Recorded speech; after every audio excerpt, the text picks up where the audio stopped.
Hi folks, Dr. Jim Gishwin here, PhD and former or retired career intelligence analyst with the Pentagon Director Naval Intelligence.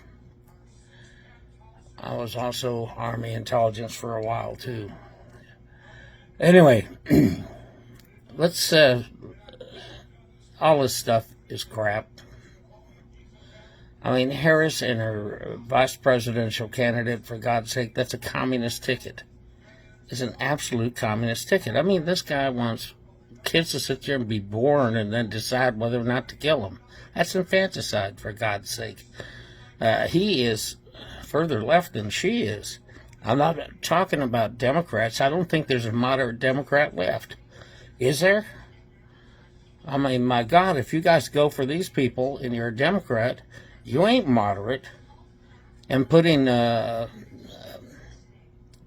menstruation period stuff in the boys' room, all the way from kindergarten on up, for God's sake, in his Minnesota schools. And of course, let's not forget the stolen valor thing going on. And he sit there and claim to be a lot of things. I can sit there and prove everything that I've said to you as far as my qualifications go, including my screw-ups. I've been quite open with them. And no, I was not a war hero. I was always in the rear with the gear, the beer, and the fear, as they call it. That was our saying back then for us support people. Anyway,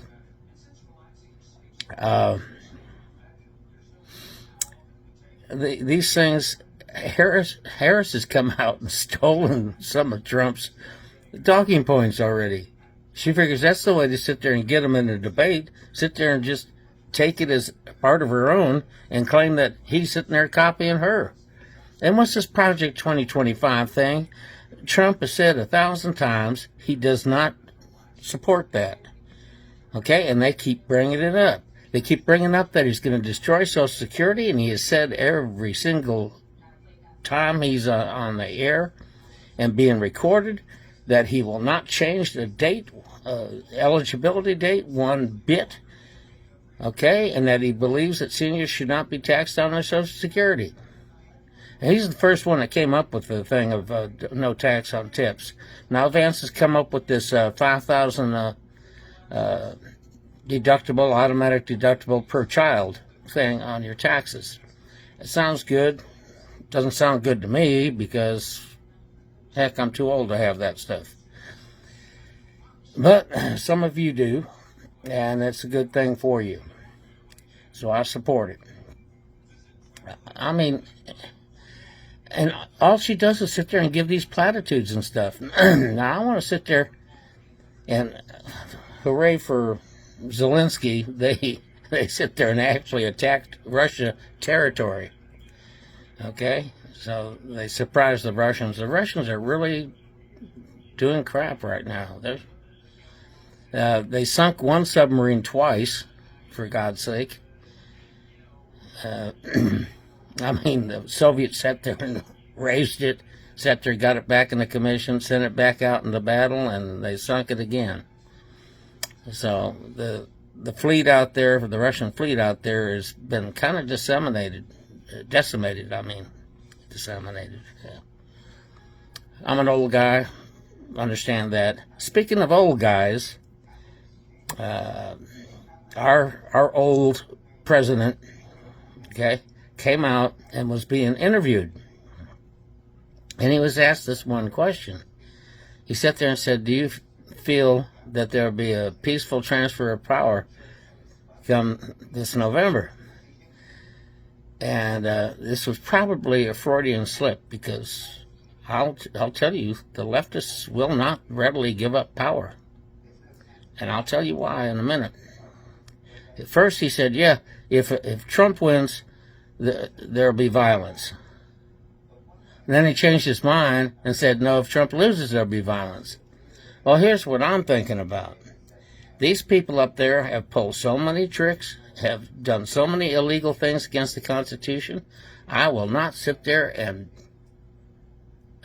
pause a second to think that they will not sit there and use violence to stay in power. If they lose this election, they know they've lost it, and it'll be decades before they sit there and ever set foot in the White House again. So, there's not going to be a 2028 for them. This is it, all or nothing. And I believe that Biden was right the first time. Actually, I believe that no matter who wins, there'll be violence and possibly a civil war. Because they will not give up power easily. And if Trump wins, they're not going to let him go waltzing into the White House. Okay? And if Trump loses, well, I kind of think that people are kind of fed up with the communist agenda thing going on, and I think there's a lot of patriotic Americans that might sit there and just say they've had their belly full. And that's not me. I'm not going to be out there doing any of this stuff, setting up barricades or anything like that. I'm too old for that crap. I'll defend my home. But that's it. I believe that no matter who wins, there might be a civil war. And when there's a civil war, I think our enemies are going to take advantage of it. Okay? And we'll lose pieces of the United States, little bit by little bit. I think that's the way that war would go. It'd be like the civil war that they had raging in China before Japan invaded. Okay? There might be a temporary truce if we get invaded, but I don't think it'll last long. Because these two sides do not get along. They do not get along at all. And they're a bunch of lying, cheating, communist, Marxists. There are no moderate Democrats left. There are no real Democrats left. You know, they use the word Democrat to sit there and try and identify with democracy. So that all these newcomers think, oh, well, I'll become a Democrat because that's democracy. That's not what it means. Democracy is actually mob rule, and our founding fathers did not want that. Look what happened in the French Revolution. And also, it failed in Athens because too many people sitting there trying to make a decision. It just doesn't work.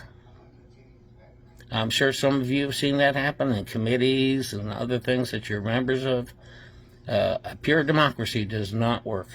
There has to be someone in charge. There has to be an adult in the room, okay? All right. And that we are a constitutional representative republic. Representative constitutional republic, either way you want to say it. Like Ben Franklin said when he came out of the Constitutional Convention and was asked what kind of government we got, he said, a republic if you can keep it. I mean, I don't know what these people think.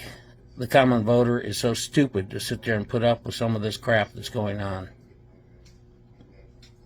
Okay? And she's not sitting there answering any questions. She can't.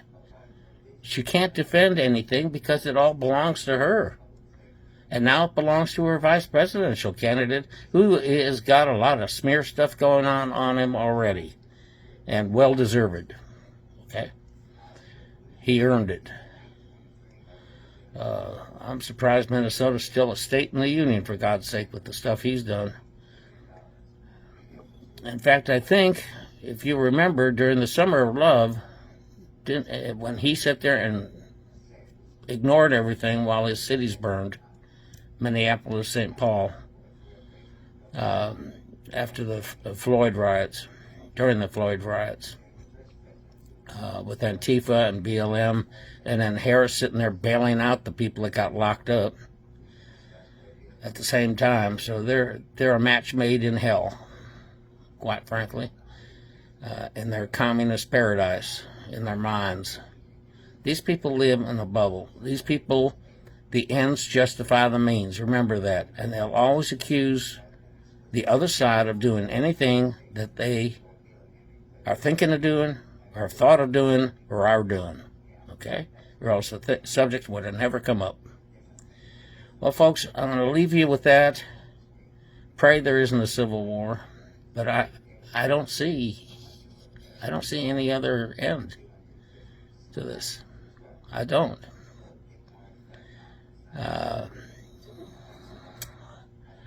I don't believe in overthrowing the government. And believe it or not, that 6th January thing was a riot. Okay? It was a demonstration that had gone wrong. And they had plants in there, and they set us up, too. So remember that when you're involved in large gatherings and stuff like that, there may be plants in there to sit there and try and cause trouble, which is what happened on 6th January. Now, what was happening in Congress at the time was the same thing Hillary tried.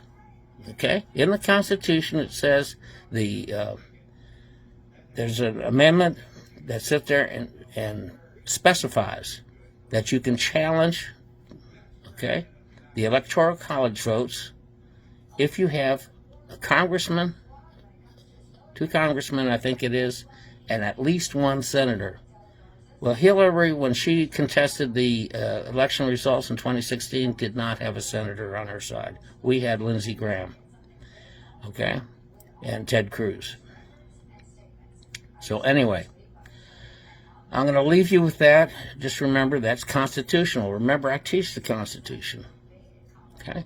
I believe in the Constitution. And with that, I'm going to say I love you all. Please keep your prayers coming. I'm getting better, slowly but surely. School starts, so this will be a once-a-week thing. Visiting you and sharing my thoughts with you. I love you. Take care. God bless you all, and God bless the United States of America, and I remain your humble servant. Take care, folks.